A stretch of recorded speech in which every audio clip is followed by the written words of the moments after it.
Hai guys, selamat datang di YouTube. Saya Anik Mariana. Di YouTube pertama kali saya buat ini, saya mau ngajarin kalian, bukan ngajarin ya, kita sharing aja ilmu tentang bagaimana pemasangan infus.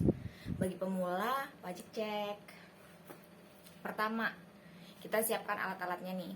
Dari mulai kita pasang infus, alat infusnya, event lainnya kita siapin aja. Kalau kita nggak terlalu yakin, kita sediain aja nomor 20 atau nomor 22. Kemudian habis event lain, kita menuju ke alat perekatnya. Nah, alat perekatnya ini kita bisa pakai Hivavik atau event dressing. Nah, selanjutnya habis kita menyiapkan itu, lanjut ke infus setnya. Infus set sih terserah kalian sih. Kalau anaknya pakai microset, kalau yang dewasa pakai macroset. Nah, selanjutnya kita siapin cairan. Cairannya kan sesuai dengan advice dokter. Kalau misalkan dia gulanya tinggi, jangan sampai dikasih D5 dong. Kalau misalnya dia lemah, kita bisa kasih RL ataupun NS.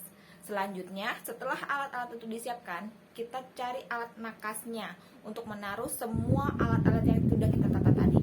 Nakasnya tadi kita siapin nih. Jangan lupa kita kasih alkohol swab, tempat sampah, dan safety box.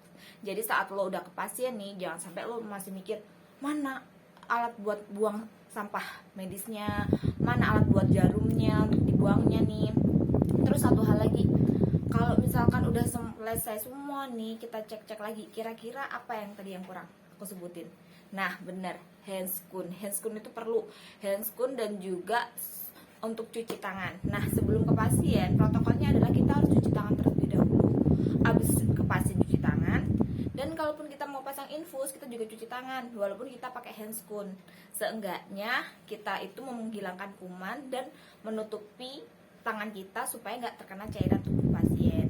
Setelah semua persiapan alat itu sudah selesai, nih kita cek-cekan, kita harus ingat semua yang kita rapikan tadi saat ke pasien, jangan sampai ada yang ketinggalan. Kalau ada ketinggalan, nggak logis dong, kita udah pasang alat-alatnya ketinggalan. Dan apalagi kira-kira yang tadi yang ketinggalan. Nah, tourniquet. Jadi kita cek lagi di nakas, kita pastikan. Kalau zaman dulu kan pakai korentang ya. Kalau sekarang kita pakai handscoon aja, dalam box juga boleh. Terus abis itu kita bawa baki. Baki itu isinya apa? Ya tadi yang saya bilang, IV dressing, infus line, terus infus set, dan juga cairan. Cairannya sesuai advice dokter. Kemudian alkohol swab jangan lupa. Sekarang kan udah nggak pakai alkohol sama kasa sama ini. Apa namanya? Ya kasa bisa. Kalau dulu kan sama kapas, tapi sekarang udah pakai alkohol swab aja, sekali pakai buang gitu. Terus abis itu tourniquet jangan lupa, safety box, sampah medis, semua udah disiapin dalam nakas. Terus abis itu kita pakai hand sanitizer di bawah aja. Kali aja misalnya kita udah cuci tangan, di sana udah selesai, kita pakai hand sanitizer juga nggak apa-apa. Nah, habis itu kita ke pasien nih. Kita jelaskan apa tujuan dan maksud kita ke pasien. Misalnya kita mau pasang infus. Jadi, kalian harus bilang ke pasien selamat pagi, sore, atau malam kepada pasiennya. Jadi, misal nih ya, selamat pagi Bu, saya perawat Anik, saya mau memasang infus di Ibu. Lalu kita jelaskan juga, sebelum kita ke pasien tadi kita juga udah jelasin fungsi dari pasang infus, manfaatnya, terus abis itu tindakan yang terjadi kalau misalnya pasang infus kayak gitu ya. Misalnya kita mau pasang infus, kita kan nggak serta merta pasang infus sekali 2 kali, bisa kadang ada yang jelek, jadi atau misalnya ada yang pembuluh darahnya kecil, jadi kita tuh nggak mampu untuk menusuk cuman sekali. Jadi kita edukasi juga kalau pemasangan infus itu nggak bisa langsung cuman sekali atau 2 kali, bisa 3 kali, cuman kita sebisa mungkin kita usahakan 1 kali. Nah, abis itu kita juga bilang kalau pasang infus itu bisa keluar darah tuh pasti. Terus habis itu kalau misalnya pecah nanti bisa bengkak, tapi tenang aja, kalau bengkak kan masih bisa untuk dikompres dan cukup beberapa hari juga bisa kempes. Selanjutnya kita juga menjelaskan tadi tujuan pemasangan infus, walaupun sudah diterangkan oleh dokter jaga, cuman kita mengevaluasi aja pengertiannya pasien itu sama nggak sih sama yang diterangkan sama dokter jaganya tadi atau dokter spesialisnya tadi.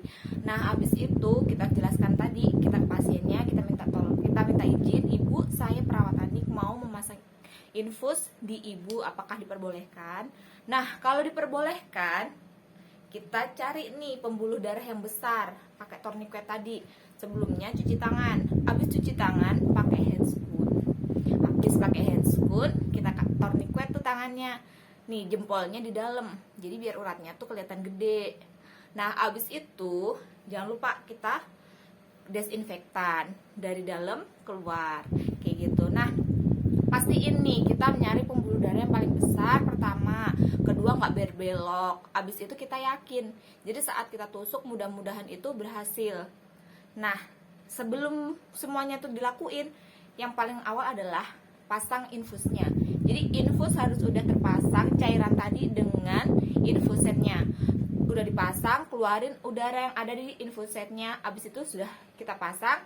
Nah kita pasang tourniquet tadi. Abis kita pasang tourniquet, kita cek tadi, kita desinfektan, kita cari pembuluh darahnya nih, pembuluh darah yang paling gede. Nah kalau udah yakin, kita tusuk. Nah kalau kita tusuk nih, langkah pertama usahakan jarumnya itu ke 45 derajat. Kalau udah ke 45 derajat nih, seperti diganti di gambar, 45 derajat udah keluar darahnya, kita masukin perlahan, jadinya agak semakin menurun nih. Nah kalau udah itu kita turunin. Nah jarumnya kita tarik, plastiknya nih guys, jangan salah, kalau jarumnya kita buang, plastiknya nih kita masukin, jarumnya kita tarik. Kalau udah kita fiksasi dulu nih samping-sampingnya. Kan biasanya kalau misalnya jarum-jarum sekarang tuh kayak wings, jadi enaknya sebelah samping-sampingnya ini bisa kita tutup, jadi fiksasinya rapat. Terus kita pakai IV dressing yang transparan itu untuk observasi, ada nggak kemerahan, ada nggak kebengkakan, ada nggak rembesan. Jadi pas waktu misalnya kita pasang 2 hari 3 hari itu nggak ada rembesan, nggak ada darah yang ngalir, jadi oke, nggak ada bengkak juga kan. Nah kalau udah kita sampingnya, kalau misalnya kamu ragu langsung pakai IV dressing itu takutnya tadi itu nggak masuk, ya udah kamu tutup dulu pakai yang sampingnya wings tadi dengan perekat atau epavik tadi. Habis itu kita tarik, kita kunci nih di sini. Satu ngunci, satu ngambil cairan yang tadi kita pasang nih ya. Habis kita masukin, habis itu nah cairannya dialirin, dilosin coba. Kalau dilosin lancar berarti oke dong, epaviknya dipasang. Tapi kalian lupa satu hal nggak? Tourniquet dilepas. Abis kalian misalnya udah darahnya keluar tadi nih, nah tourniquetnya dilepas. Abis tourniquet dilepas, karena kalau misalnya takut darah itu tadi masuk nggak sih gitu, jadi IV dressingnya terakhir kalian alirin tuh cairannya. Nah kalian alirin cairannya, udah masuk. Abis udah masuk kalian lihat ada bengkak nggak sih, ada merah nggak sih, cairannya lancar nggak sih. Nah kalau udah kalian fiksasi nih udah cairan lancar, kalian kurangi, kalian hitung tetesan sesuai dengan dokternya, kalian kasihlah IV dressing. Abis kalian kasih IV dressing, kalian tutup rapet, cairan sesuai dengan kebutuhan. Abis itu rapikan. Untuk jarumnya langsung buang safety box.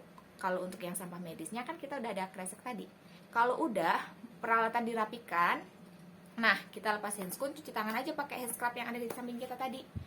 Kalau udah selesai, tanya pasiennya ada nggak rasa nyeri atau misalkan gak nyaman atau misalkan apa. Tapi kalau untuk penusukan emang dari awal kita pasti jelasin dong, kalau misalkan penusukan itu ada sedikit rasa sakit, tapi jangan bilang nggak sakit, karena ditusuk tuh sakit, jangan sampai bilang enggak. Nah dari sini mungkin ada banyak kurangnya yang aku jelasin. Di nextnya kita akan bahas pelan-pelan, dan juga itu kalau ada pertanyaan bisa komen di bawah. Kalau misalkan ada kurang lebihnya nanti kita sharing bareng-bareng ya. Kalau untuk yang pemula tetap semangat, karena orang bisa itu karena terbiasa. Jadi nggak usah takut salah, nggak usah takut apa. Yang penting kita udah mencoba, kita hati-hati, teliti, dan satu lagi kita edukasi, karena edukasi itu yang paling penting. Sebelum kita melakukan tindakan, sesudah kita melakukan tindakan, sama halnya kayak kita mencuci tangan.